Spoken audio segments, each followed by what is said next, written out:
రక్షించి పావన స్వరము పరలోక స్వరము ఇది దేవుని స్వరము దేవుని దీవించి దివ్య స్వరము ఆశలు వాటితో బాధలు నీ వేదనలు ఆశలు వాటితో బాధలు నీ వేదనలు నిన్ను రక్షించి రక్షణ స్వరము పరలోక స్వరము పరిపూర్ణ స్వరము ఆత్మని రక్షించి పావన స్వరము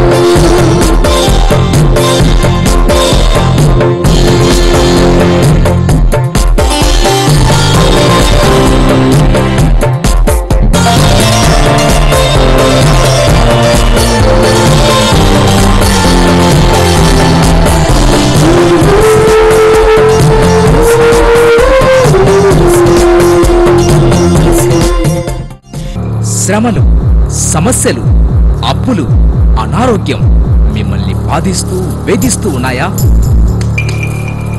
అయితే మీకొక శుభవార్త.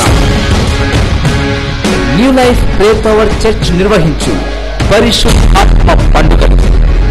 ముఖ్య ప్రసంగికులు, దేవుని ఆత్మచేత అభిషేకింపబడి వాడబడుతున్న దైవజనులు, టీవీ వర్తమానికులు bishop Nehemiah S Rao garu. వివరాలకు సంప్రదించండి 9949693399. అందరూ ఆహ్వానితులే. బైబిల్ గ్రంథంలో నుండి యూదా రాసిన పత్రిక, ఇందులో ఒకటే ఒక అధ్యాయం ఉంటుంది. 14వ వచనం నుంచి 15, 16 వచనాలు చదువుకుందాం. ఆదాము మొదలుకొని 7వ వాడైన హనోకు వరకు దీనిని గురించి ప్రవచించి ఇట్లనెను, ఇదిగో అందరికీ తీర్పు తీర్చుటకు వారిలో భక్తిహీనులందరూ భక్తిహీనముగా చేసిన వారి భక్తిహీన క్రియలన్నిటిని గూర్చి, భక్తిహీనులైన పాపులు తమకు విరోధముగా చెప్పిన కఠినమైన మాటలన్నిటిని గూర్చి వారిని ఒప్పించుటకును ప్రభువు తన వేవేల పరిశుద్ధుల పరివారముతో వచ్చెను. వారు తమ దురాశల చొప్పున నడుచుచు లాభము నిమిత్తము మనుషులను కొనియాడుచు సనుగువారును తమ గతిని గురించి నిందించు వారునై ఉన్నారు. వారి నోరు డంబమైన మాటలు పలుకును. గడిచిన కొద్ది వారాలుగా మనం యేసుక్రీస్తు ప్రభు యొక్క 2వ రాకడను గురించి చదువుకుంటున్నాం. లోకం ప్రభు యొక్క రాకడకు సిద్ధపడాలని దేవుని యొక్క ఆశ.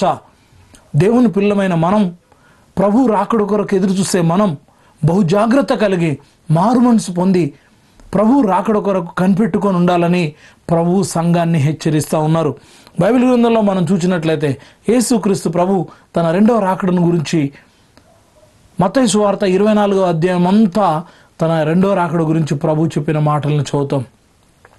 బైబిల్ గ్రంథంలో మనం చూసినట్లయితే ఈ నూతన నిబంధన గ్రంథం, క్రొత్త నిబంధన గ్రంథంలో 260 అధ్యాయాలు క్రీస్తు యొక్క 2వ రాకడ గురించి 318 సార్లు ప్రస్తావించబడింది. ఈ 260 అధ్యాయాలలో సుమారు 360 సార్లు ప్రభు యొక్క 2వ రాకడ గురించి అనేక సందర్భాల్లో యేసుక్రీస్తు ప్రభు యొక్క 2వ రాకడ గురించి చెప్పబడింది. యేసుక్రీస్తు ప్రభు చేసిన చివరి ప్రార్థనలో దేవుని యొక్క రాకడ గురించి ఉన్నది. దేవుడు ఇచ్చిన వాగ్దానాలలో చివరి వాగ్దానం కూడా దేవుని యొక్క 2వ రాకడ గురించి ఉంది. ఇదిగో నేను త్వరగా వచ్చుచున్నాను. ప్రభు యొక్క ప్రార్థనలో 2వ రాకడ గురించి ప్రవచించబడింది, ప్రకటించబడింది. బైబిల్ గ్రంథంలో ప్రభు యొక్క 2వ రాకడ గురించిన సాక్ష్యాలను మనం చూసినట్లయితే, నేను ఇంతకుముందు చదివిన వాక్య భాగంలో ఆదాము మొదలుకొని 7వ వాడైన హనోకు వరకు దేవుని యొక్క రాకడ గురించి ప్రవచించారు అని బైబిల్ గ్రంథం చెప్తా ఉంది. యేసుక్రీస్తు ప్రభు యొక్క పుట్టుకకు కొన్ని వేల సంవత్సరాల వెనుక ప్రభు యొక్క 2వ రాకడ గురించి ప్రకటించబడింది. హనోకు 65 ఏళ్ళు బ్రతికి మెతుషెలను కనెను. హనోకు మెతుషెలను కనిన తర్వాత 300 ఏళ్ళు దేవునితో నడుచుచు కుమారులను కుమార్తెలను కనెను. హనోకు దినములన్నీ 365 ఏళ్ళు.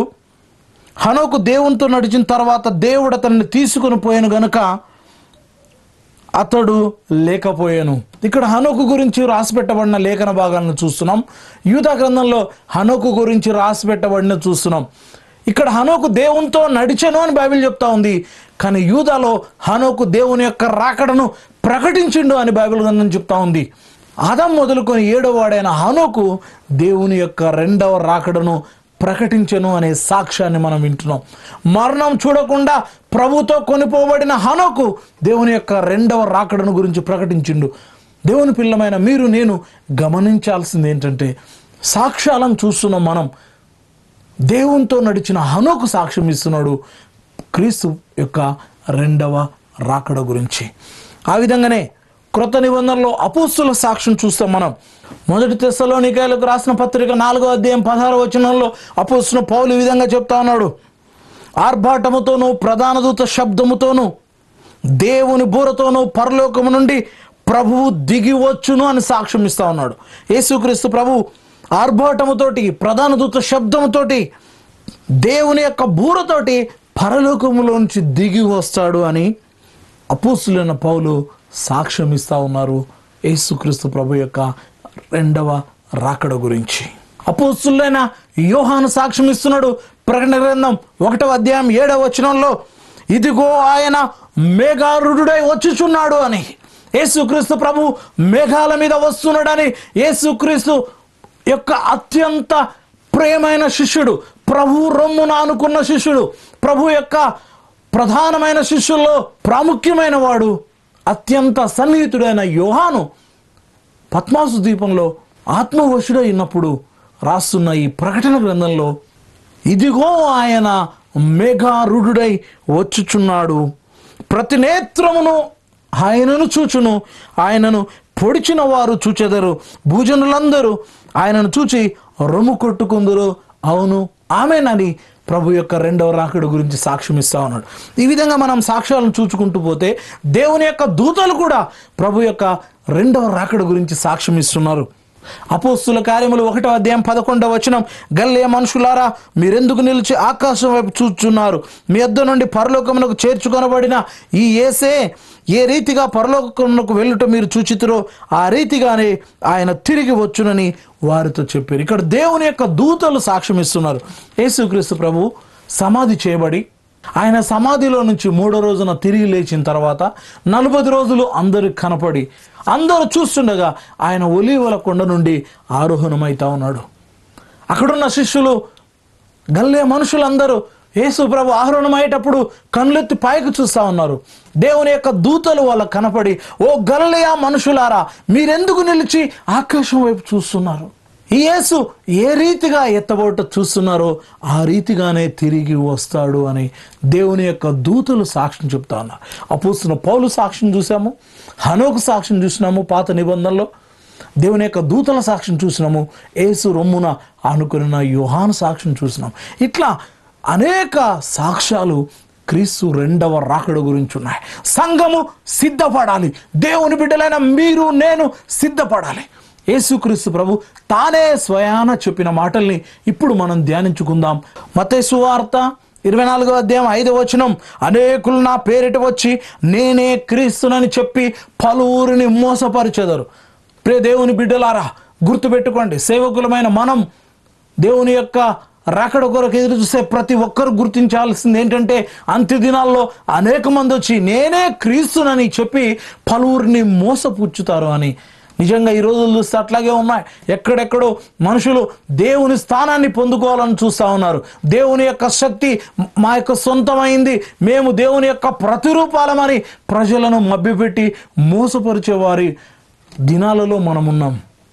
సత్యాన్ని ప్రకటించకుండా, సత్య సువార్తను ప్రకటించకుండా, సత్యమైన క్రీస్తును మరుగు చేసి సత్యమనే ముసుగు వేసుకొని ప్రజల్ని తప్పుద్రోవ పట్టించే రోజుల్లో మనమున్నాం. ప్రభువే చెప్తున్నారు, అంత్యదినాల్లో అనేకులు నా పేరిట వచ్చి పలువురిని మోసపుచ్చేదారు అని. నిజంగా ఈ రోజుల్లో టీవీలలో చూస్తున్నాం మనం, ఎక్కడెక్కడో వచ్చి మేము అద్భుతమైన కార్యాలు చేస్తాము, సూచక్రియలు చేస్తాము, మహత్కార్యాలు చేస్తాము, ఇదిగో ఇక్కడ రోగాలు మాయమైపోతున్నాయి, ఇక్కడ అద్భుతాలు జరుగుతున్నాయి, ఇక్కడ కోటీశ్వరులు అవుతున్నారు, ఐశ్వర్యవంతులు అవుతున్నారు, మా ప్రార్థన ద్వారా ఇవి జరుగుతున్నాయి అవి జరుగుతున్నాయని మభ్యపెట్టి ప్రజల్ని వారి వైపు తిప్పుకునే వారి సమాజంలో మనం ఉన్నాము. అట్లాంటి ప్రజల మధ్యలో మనం ఉన్నాం. ఒక్కొక్కసారి అట్లాంటి మనుషుల గురించి విన్నప్పుడు చూస్తున్నప్పుడు హృదయం బాధ అవుతుంది.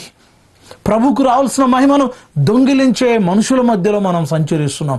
ప్రభు అంటున్నాడు, చివరి దినాలలో అనేకులను మోసపుచ్చేవారు బయలుదేరుతారని ప్రభువే చెప్తా ఉన్నారు. అనేకులు నా పేరిట వచ్చి ప్రభువుకు ప్రతిరూపాలం మేము ప్రార్థన చేస్తేనే మీకు అభిషేకం వస్తుంది, మేము ప్రార్థన చేస్తేనే మీకు స్వస్థత వస్తుంది, మేము ప్రార్థన చేస్తేనే మీకు ఉద్యోగం వస్తుందని మాయమాటలు చెప్పేవారు ఉన్నారు. బైబిల్ చెప్తుంది, ఉద్యోగం ప్రభు దగ్గర నుంచి వస్తుంది, అభిషేకం ప్రభు దగ్గర నుంచి వస్తుంది, స్వస్థత ప్రభు దగ్గర నుంచి వస్తుంది. మీరు ఏ స్థితిలో ఉన్నా ప్రభువు చూడండి, ప్రభు మిమ్మల్ని స్వస్థపరుస్తుడని చెప్పేవారు లేరు. మీకు అభిషేకం కావాలా, ప్రభు సన్నిధిలో కనిపెట్టండి, దావీదును అభిషేకించినట్లు దేవుడు మిమ్మల్ని అభిషేకిస్తాడని చెప్పేవారు కొదవైపోయారు. మేము ఇస్తాం, మా కూడికలకు రండి, మా సహవాస కూడికలకు రండి, సహవాస కూడికలు కట్, మా సంఘాలకు రండి, మా ఫంక్షన్ హాల్కు రండి, మా గ్రౌండ్స్కు రండి, మీకు అభిషేకం వస్తుందని మభ్యపెట్టే ప్రజల మధ్యలో మనం ఉన్నాం. నీకు అభిషేకం కావాలా, ప్రభు సన్నిధిలో కనిపెట్టే అభిషేకం కొరకు నేను ఆదుకొను నా సేవకుడు, ఇతని మీద నా ఆత్మను ఉంచి ఉన్నాను అనే లేఖనాలను బట్టి దేవుని యొక్క అభిషేకాన్ని మీరు పొందుకుంటారు. ప్రభు ఒక యెహోవా ఆత్మ నా మీదకి వచ్చినది, దీనులకు సువర్తమానం ప్రకటించడానికి ఆయన నన్ను అభిషేకించి ఉన్నాడని యెషయా గ్రంథంలో ఉన్న వాగ్దానసారమైన అభిషేకం మీ మీదకి వస్తుంది. స్వస్థత, నిన్ను స్వస్థపరచు యెహోవాను నేనే అన్న చెప్పిన దేవుడు మిమ్మల్ని స్వస్థపరుస్తాడు. ఆయనకు అసాధ్యమైంది ఏది లేదు. టీబీ, హెచ్ఐవి, క్యాన్సర్, ఏ రోగంతో మీరు బాధపడుతున్నా ప్రభు సన్నిధికి రండి, దేవుడు స్వస్థపరుస్తాడు. అంతేకాని స్వస్థత కొరకు మనుషుల వైపు పరిగెత్తకండి, మనుషుల వైపు చూడకండి, ప్రభు వైపు చూడండి. మన కొరకు రక్తం కార్చిన యేసుక్రీస్తు ప్రభు అపోస్తలులైన పేతురు సాక్ష్యం ఇస్తున్నాడు, ఆయన పొందిన దెబ్బల ద్వారా మనకు స్వస్థ కలుగుతున్నది అని. స్వస్థపరిచే ప్రభు వైపు చూడండి. చివరి దినాల్లో ప్రజల్ని మోసపుచ్చి వారి పబ్బం గడుపుకునే మనుషులు వస్తారు అని దేవుని యొక్క వాక్యం చెప్తా ఉన్నది. అనేకులు నా పేరిట వచ్చి పలువురిని మోసపరిచేశారు. నువ్వు స్వస్థ పొందుకోవాలంటే దేవునికి డబ్బు ఇవ్వాల్సిన అవసరం లేదు. నీకు ఉద్యోగం రావాలంటే దేవునికి నీ ధనాన్ని ఇవ్వాల్సిన అవసరం లేదు. నీకు విమోచన కావాలంటే ఉన్న ఆస్తులు అమ్మి దేవునికి ఇవ్వాలని ఎక్కడ రాసి పెట్టలేదా? అపోస్తలుల కాలంలో వారు ఆస్తుల్ని, స్థిరాస్తుల్ని, చరాస్తుల్ని పంచిచ్చారు. ఎందుకంటే ఆనాడు అపోస్తలులకు సొంత ఇండ్లు లేవు, సొంత వెహికల్స్ లేవు, సొంత ఆస్తులు లేవు. ఈ రోజుల్లో అట్లాంటి సేవకులు ఉంటే అట్లాంటి వారికి మీరేమని ఇవ్వండి. అంతేకాని వారి కొరకు కూడబెట్టుకొని ఐశ్వర్యవంతులు, ధనవంతులు అయ్యే సేవకులకు ఎట్టి పరిస్థితుల్లో మీ డబ్బును వృధాగా దారపోయకూడదు. ఎందుకంటే రక్షణ అనేటిది ఉచితంగా దేవుడిచ్చే వరం. అది స్వస్థత కూడా దేవుడిచ్చే వరం. అది ఆత్మ వరాలు దేవుడు ఉచితంగా ఇచ్చేటివి, అభిషేకము ఉచితంగా దొరికేటిది. ఏది ఖరీదు పెట్టి కొనేది బైబిల్ గ్రంథంలో లేదండి. యేసు ప్రభు తన ప్రాణాన్ని, అమూల్యమైన తన పవిత్రమైన రక్తాన్ని మీ కొరకు దారపోసిండు. ప్రభు తన ప్రాణాన్ని మీ కొరకు ఇచ్చిండు. ఆయన మీ దగ్గర నుంచి ఏ భౌతికమైన ధనాన్ని ఆశించడం లేదు. మీకు ఐశ్వర్యాన్ని ఇస్తా అన్నాడు దేవుడు, అంతేకాని ఆయన మిమ్మల్ని ఏమి అడుక్కోవడం లేదు. కానీ ఈ రోజుల్లో చాలామంది నీకు స్వస్థత కావాలా, మా కార్యక్రమాన్ని స్పాన్సర్ చేయనేటోళ్ళు ఉన్నారు. నీకు ఉద్యోగం కావాలా, మా కార్యక్రమాన్ని స్పాన్సర్ చేయని మోసపుచ్చే సేవకులు ఉన్నారు ఈ రోజుల్లో. అందుకే ప్రభు యొక్క వాగ్దానం, అనేకులు నా పేరిట వచ్చి పలువురిని మోసపరిచెదరు అని. అలా మోసపోయే గుంపులో మనం ఉండకూడదు. మనుషుల్నే ఆధారం చేసుకునే గుంపులో మనం ఉండకూడదు. ప్రభు వైపు చూడండి, వాగ్దానం చేయబడ్డ దేవుని కొరకు కనిపెట్టండి. తర్వాత యుద్ధమును గూర్చి, యుద్ధ సమాచారాన్ని గూర్చి మీరు వింటారని 24వ అధ్యాయం 6వ వచనం రాసి పెట్టబడ్డది. మీరు యుద్ధములను గూర్చి, యుద్ధ సమాచారాలను గూర్చి వినబోదురు. మీరు కలవరపడకుండా చూసుకొనుడి. ఇవి జరగవలసి ఉన్నో కానీ అంతము వెంటనే రాదు. ఇవన్నీ జరుగుతాయి. యుద్ధం గురించి, యుద్ధ సమాచారం గురించి మనం వింటూ ఉన్నాం. ప్రపంచ దేశాల్లో సమాధానం లేదు. పొరుగు దేశాలతోటి ప్రతి దేశానికి వైరం ఉన్నది. వేల కొద్ది సైనికులు చంపబడతా ఉన్నారు శత్రువుల చేత. ఇలాంటివి జరుగుతూ ఉన్నాయి.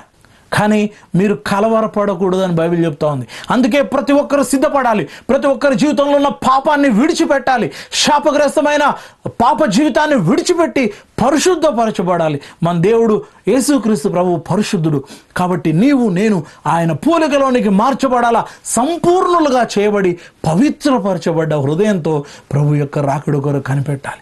అంతేకాని లోకాన్ని ప్రేమించి లోకాశల్లో చిక్కుకుపోకూడదని దేవుని యొక్క వాక్యం మనలను హెచ్చరిస్తూ ఉన్నది. ఇంకేం చెప్తున్నాడు? ప్రకృతి వైపరీత్యాలు ప్రభు చెప్తా ఉన్నారు. అక్కడక్కడ కరువులను భూకంపములను కలుగును. మత్తయి సువార్త 24:7 వాక్య భాగాన్ని చూస్తాం. జనం మీదికి జనము, రాజ్యం మీదికి రాజ్యం లేచును, అక్కడక్కడ కరువులను భూకంపములను కలుగును. ఇవన్నీ వేదనలకు ప్రారంభం. కరువుల గురించి, భూకంపాల గురించి వింటున్నాం, ప్రకృతి వైపరీత్యాల గురించి వింటున్నాం. ఒకప్పుడు ఆయా కాలంలో వర్షాలు వస్తుండే, ఆయా కాలంలో ఎండలు వస్తుండే, ఆయా కాలంలో మంచు కురుస్తుండే. ఇప్పుడు మనం చూస్తే ఎండాకాలంలో వర్షాలు వస్తున్నాయి, వర్షాకాలంలో ఎండలు వస్తున్నాయి. ఈ మంచు కురిసే జాడని లేకుండా పోతా ఉంది. ప్రకృతి చక్రం గతి తప్పింది. ఇవన్నీ దేవుని యొక్క రాకడకు సూచనలు. అందుకే దేవుని యొక్క బిడ్డలమైన మనం ప్రభు రాకడ కొరకు ఎదురు చూడాలి. ప్రభు చెప్తా ఉన్నాడు ఆయన చెప్పిన పరలోక ప్రార్థనలో, నీ రాజ్యం వచ్చునుగాక, నీ చిత్తం పరలోకమందు నెరవేర్చున్నట్లు భూమి యందు నెరవేరునుగాక అని దేవుడు ప్రార్థనలో తన శిష్యులకు నేర్పించినట్లు మనం ప్రభు యొక్క రాజ్యం కొరకు కనిపెట్టుకొని ఉండాలని బైబిల్ చెప్తా ఉంది. ఇంకా నమ్మక ద్రోహం జరుగుతుంది దేవుని యొక్క రాకడ సమయంలో. అనేకులు అభ్యంతరపడి ఒకరినొకడు అప్పగించి ఒకరినొకడు ద్వేషింతురు, అనేకులైన అబద్ధ ప్రవక్తలు వచ్చి పలువురిని మోసపరచుదరని మళ్ళీ మత్తయి సువార్త 24:10-11 రాసి పెట్టబడ్డది. అంటే నమ్మక ద్రోహం జరుగుతుంది. నమ్మిన వారే మోసం చేస్తారు. ఆనాడు యేసుక్రీస్తు ప్రభు వెంట ఉన్న ఇస్కరియోతు యూదా ఏ విధంగా ప్రభువును అప్పగించిండో ఈ రోజుల్లో చివరి దినాల్లో నమ్మక ద్రోహం జరుగుతుంది. తమ కుటుంబం వారే తమకు శత్రువులు అయ్యే రోజులు, తమ ప్రేమించే వారే వారిని పగబట్టి ద్వేషించే రోజులు మనం చూస్తూ ఉన్నాము. కన్న బిడ్డలే తల్లిదండ్రులను చంపే రోజులు మనం ఉన్నాము. కన్న తల్లిదండ్రులే పిల్లల్ని చంపే రోజుల్లో మనం ఉన్నాము. భయంకరమైన కడవరి దినాల్లో మనం జీవిస్తున్నాం. నమ్మక ద్రోహం గురించి ప్రభు చెప్తా ఉన్నారు. అంత మాత్రమే కాదు, మత్తయి సువార్త 24:12 అక్రమం విస్తరించడం చేత అనేకుల ప్రేమ చల్లారును, అంతవరకు సహించిన వాడెవడో వాడే రక్షింపబడును. అంటే ప్రేమ చల్లారుతుందని బైబిల్ చెప్తా ఉంది. అక్రమం విస్తరించడం అంటే మంచి వాళ్ళ కష్టాలు రావడం, దుష్టులు మంచిగా వర్ధిల్లడం, రకరకాలైన మనుషుల హృదయాలు అపవిత్రపరచబడడం, మనుషులు దేవుని యొక్క మాటను వినకుండా వారి ఇష్టానుసారంగా నడుస్తూ జీవించడం, అక్రమం విస్తరించడం. క్రమము కానిదే అక్రమము. అక్రమం అంతటా విస్తరిస్తుంది అని బైబిల్ చెప్తుంది. సంఘాలలో అక్రమం విస్తరిస్తుంది, సమాజంలో అక్రమం విస్తరిస్తుంది, ప్రభుత్వంలో అక్రమం విస్తరిస్తుంది, పరిసరాలలో సమాజం అంతా అక్రమంతో నిండి ఉన్నప్పుడు మనుషుల హృదయాల్లో ఉన్న దేవుని ప్రేమ చల్లారుతుంది, సహోదర ప్రేమ చల్లారుతుంది, సంఘం మీద ప్రేమ చల్లారుతుంది, సమాజం మీద ప్రేమ చల్లారుతుంది. ఇవన్నీ దేవుని యొక్క రాకడకు సూచనలని యేసుక్రీస్తు ప్రభు తానే స్వయంగా ప్రకటిస్తూ ఉన్నారు. మత్తయి సువార్త 24:14 మరియు ఈ రాజ్య సువార్త సకల జనులకు సాక్షార్థమై లోకమందంతటను ప్రకటింపబడును, అటు తరువాత అంతము వచ్చును. ఈ సువార్త ప్రకటించబడాలని బైబిల్ గ్రంథం చెప్తా ఉంది. అందుకే మనం చూస్తే అనేక స్థలాల్లో సువార్త ప్రకటించబడతా ఉంది. ఎంతోమంది దైవజనులు తిండికి లేక వారి యొక్క ఆకలిని చంపుకొని గ్రామాల్లో, మారుమూల ప్రాంతాల్లో, కరెంటు కూడా లేని స్థలాల్లో, ఏ వాహనం కూడా వెళ్ళని స్థలాల్లో ఉండి ప్రభు యొక్క సువార్తను ప్రకటిస్తూ ఉన్నారు. నిజంగా నేను మన ఆంధ్రప్రదేశ్, తెలంగాణ, తర్వాత ఈ 29 రాష్ట్రాల్లో నేను సంచారం చేసి చూసినప్పుడు ఎంతోమంది సేవకులు మారుమూల ప్రాంతాల్లో కష్టపడి సువార్తను ప్రకటిస్తూ ఉన్నారు. నిజంగా ఊర్లలో సేవ చేసే సేవకులకు కనీసం 100 రూపాయలు కూడా కానుకివ్వరు. అయినా ఎవరి దగ్గర నుంచి ప్రతిఫలం ఆశించకుండా దేవుని యొక్క పిలుపును బట్టి దేవుని యొక్క రాకడ సమీపమైంది, అయ్యో సువార్తను ప్రకటింపకపోయిన ఎడల నాకు శ్రమ అనే భారముతో ఎంతోమంది సేవ చేస్తూ ఉన్నారు దైవజనులు గ్రామాలలో, మారుమూల ప్రాంతాల్లో. అలాంటి ప్రతి దైవజనునికి నా 2 చేతులు జోడించి నా యొక్క హృదయపూర్వకమైన కృతజ్ఞతలు తెలియజేస్తున్నాను. మీకు దేవుడు కిరీటాలు ఇస్తారు. అక్కడ మీ యొక్క శ్రమకు, మీ ప్రయాసకు దేవుని దగ్గర ప్రతిఫలం ఉన్నది. అట్లాంటి సేవకులు కూడా ఒక్కొక్కసారి టీవీ ప్రసంగులను చూసి వాళ్ళు ఎంతో బాధపడుతుంటారు. అయ్యో, మరి మేమైతే మారుమూల గ్రామాల్లో కష్టపడి సేవ చేస్తున్నాం, మాకు గుర్తింపు లేదు, కానీ వీళ్ళు టీవీలో ప్రసంగించి గొప్ప సేవకులని గొప్పలు చెప్పుకుంటున్నారని. పొగడబడే ప్రతి సేవకుడు తన ఫలాన్ని పొడగొట్టుకుంటాడు. ఇక్కడే కష్టపడే ప్రతి సేవకుడు ప్రభు దగ్గర నుంచి ఆశీర్వాదాలు, ప్రభు దగ్గర నుంచి ఘనతను, మెప్పును పొందుకుంటారు. బల నమ్మకమైన మంచి దాసురాని సేవ చేసి కష్టపడే ప్రతి సేవకుని గురించి దేవుడు సాక్ష్యం ఇస్తాడు. అంతేకాని ప్రజల్ని మోసపుచ్చి మభ్యపెట్టి గొప్పలు చెప్పుకొని దేవుని కంటే ఎక్కువగా హెచ్చించుకొని ఏదో మేము ఆకాశంలోంచి దిగివచ్చిన వాళ్ళమే అయినట్టు వాళ్ళను వాళ్ళే హెచ్చించుకునేవారు ప్రభు యొక్క తీర్పులోనికి వస్తారనే సత్యాన్ని మనం గుర్తించవలసిన వారమై ఉన్నాం. అతిశయపడడానికి ఇది నీ గొప్పతనము, నా గొప్పతనము కాదు. దేవుడు అప్పగించిన పరిచర్య చేయడం ప్రతి ఒక్కరి బాధ్యత. దాన్ని బట్టి మనం అతిశయపడకూడదు. అపోస్తలుడైన పౌలే అతిశయపడడం లేదు, కానీ ఈ రోజుల్లో కొంచెం సంఘం విస్తరించే వరకు వాళ్ళని గొప్పగా చెప్పుకునే ఎంతోమంది సేవకులను మనం చూస్తాం. అది సరైనది కాదు. బాధ్యతగా మనం గుర్తించాలి. దేవుని యొక్క వాక్యం ఏమని చెప్తుందంటే, ఈ రాజ్య సువార్త సకల జనులకు సాక్షార్థమై భూలోకమందంతటా ప్రకటింపబడునని. అందులో భాగంగానే దేవుడు నిన్ను, నన్ను, ప్రతి సేవకుడిని వాడుకుంటున్నాడనే సత్యాన్ని మనం గ్రహించి ఇంకా ఎక్కువగా దేవుని యొక్క రాజ్య సువార్త ప్రకటించడానికి మనం ప్రయాసపడాలి. ప్రియమైన మీరు సనిగే గుంపులు ఉండకండి. దేవుడు నాకు ఏం మేలు చేసిండు, దేవుడు నాకు ఏం స్వస్థత ఇచ్చిండు, దేవుడు నాకు ఏ ఐశ్వర్యం ఇచ్చిండు, దేవుడు నాకు ఏ ఆశీర్వాదం ఇచ్చిండు, దేవుడు నాకు బంగ్లాలు ఇవ్వలేదు, కార్లు ఇవ్వలేదని సనగకండి. ఎవరినో చూసి మత్సరపడకండి. దేవుడు మీకు రక్షణ ఇచ్చిండు, దాన్ని బట్టి ప్రభువును మాయపరచండి. దేవుడు మీకు స్వస్థతనిచ్చిండు, దాన్ని బట్టి ప్రభువును మాయపరచండి. దేవుడు ఉండడానికి ఇల్లు ఇచ్చాడు, దేవుడు ఒక మంచి కుటుంబాన్ని ఇచ్చాడు, మంచి భర్తను, మంచి భార్యను ప్రభు నీకు ఇచ్చిండు, మంచి తల్లిదండ్రులను దేవుడు నీకు ఇచ్చిండు, మంచి బిడ్డలను దేవుడు నీకు ఇచ్చిండు. ప్రభువును మాయపరుస్తూ సంతృప్తిగా, సంతోషంగా జీవించండి. ప్రభు రాకడ కొరకు ఎదురు చూడండి. అంతేకాని అది లేదు, ఇది లేదు, అక్కడ బాగాలి, ఇక్కడ బాగాలి, అప్పులనే, దరిద్రంలో ఉన్న, శాపగ్రస్తంగా ఉన్న, ఇట్లా మిమ్మల్ని మీరే కృంగదీసుకోకూడదని బైబిల్ గ్రంథం చెప్తా ఉంది. యూదా పత్రికలో నేను మొదట చదివింది అదే. సనుగులు, సంశయాలు మానమని బైబిల్ చెప్తా ఉన్నది. తమ తమ దురాశల చొప్పున నడుచుచు లాభం నిమిత్తం మనుషులను కొనియాడుచు సనుగు వారును తమ గతిని గురించి నిందించు వారునై ఉన్నారు. తమ గతిని గురించి ఉన్న పరిస్థితిని బట్టి నిందించుకుంటారు వాళ్ళే. ఆ స్థితిలో మీరుండకూడదు. మీరున్న దాన్ని బట్టి సంతృప్తి కలిగి ప్రభు రాకడ కొరకు ఎదురు చూడండి. లేని దాని కొరకు ఎదురు చూసి నిరాశపడకుండా దేవుడు మీకు ఇచ్చిన ఆయుష్ను బట్టి, ఆరోగ్యాన్ని బట్టి, సంపదను బట్టి, ఐశ్వర్యాన్ని బట్టి, కుటుంబాన్ని బట్టి సంతోషించండి. సనుగులు, సంశయాలు మానమని ఒక సేవకునిగా, ఒక సహోదరునిగా మిమ్మల్ని ప్రాధేయపడుతున్నాను. ప్రభువును మహిమపరచండి. మహిమ ఘనతకు ఆయన అర్హుడు, యుగ యుగాలలో స్తోత్రార్హుడు, కొనియాడబడదగిన వాడు నీవు నేను ఆరాధించే యేసుక్రీస్తు ప్రభు. ఆయన మరల వస్తున్నాడు. సనుగులు, సంశయాలు మాని యథార్థమైన హృదయంతో, పవిత్రమైన హృదయంతో, పరిశుద్ధమైన హృదయంతో ప్రభు కొరకు ఎదురు చూడండి. అపోస్తలుడైన పౌలు చెప్పుచున్న మాట, ప్రభునందు ఆనందించుడి, మరల చెప్పుదును ఆనందించుడి. హనోకు 365 సంవత్సరాలు బ్రతికిన వాడై దేవునితో కూడా నడిచాడు అని బైబిల్ గ్రంథం చెప్తా ఉన్నది. దేవునితో నడవడంలో ఆనందం ఉంది, దేవునితో నడవడంలో సంతోషం ఉంది, దేవునితో నడవడంలో నువ్వు పరవశించిపోతావు. ఆయన యొక్క మహిమను చూస్తూ ఆనందంతో ముందుకు సాగాలని నా హృదయపూర్వకం కోరుకుంటున్నాను. దేవుడు మిమ్మల్ని, మీ కుటుంబాలని ఆశీర్వదించి, దీవించి, అభివృద్ధిపరిచి, విస్తరింపచేసి ఆయన రాకడ కొరకు సిద్ధపరిచి, ఆయన రాకడలో ఎత్తబడే పరిశుద్ధుల గుంపులో మిమ్మల్ని ఉంచునుగాక. ఆమేన్. శ్రమలు, సమస్యలు, అప్పులు, అనారోగ్యం మిమ్మల్ని బాధిస్తూ వేధిస్తూ ఉన్నాయా? అయితే మీకొక శుభవార్త. New life prayer power church నిర్వహించు పరిశుద్ధాత్మ పండుగలు. ముఖ్య ప్రసంగికులు, దేవుని ఆత్మచేత అభిషేకింపబడి వాడబడుతున్న దైవజనులు, టీవీ వర్తమానికులు bishop Nehemiah S Rao garu. వివరాలకు సంప్రదించండి 9949693399. అందరూ ఆహ్వానితులే.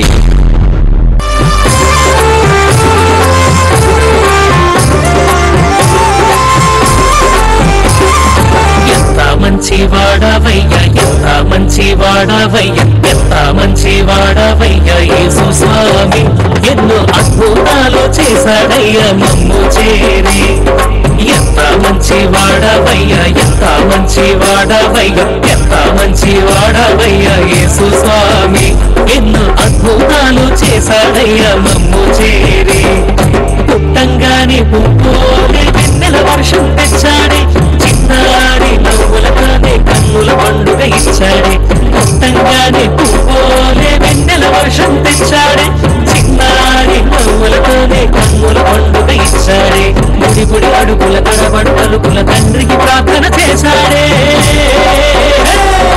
ఎంత మంచి వాడవయ్య ఎంత మంచి వాడవయ్య ఎంత మంచి వాడవయ్య యేసు స్వామి ఎన్నో అద్భుతాలు చేశాడయ్య మమ్ము చేరి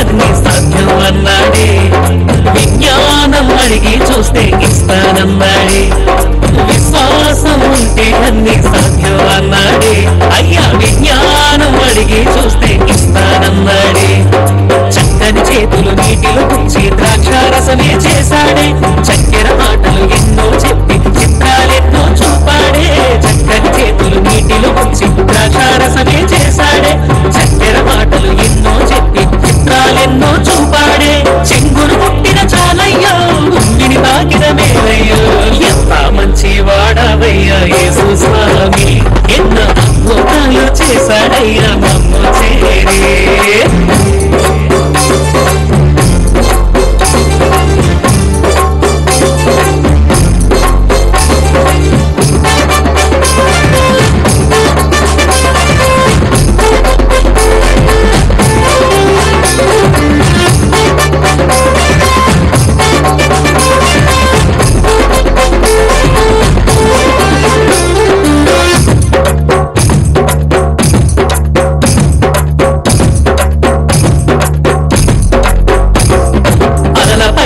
చక్కగా నడిచి చోద్యం చూపాడే పరలోక దారిని చూపి జీవం పోసాడే అరెరె అలల పైన చక్కగా నడిచి చోద్యం చూపి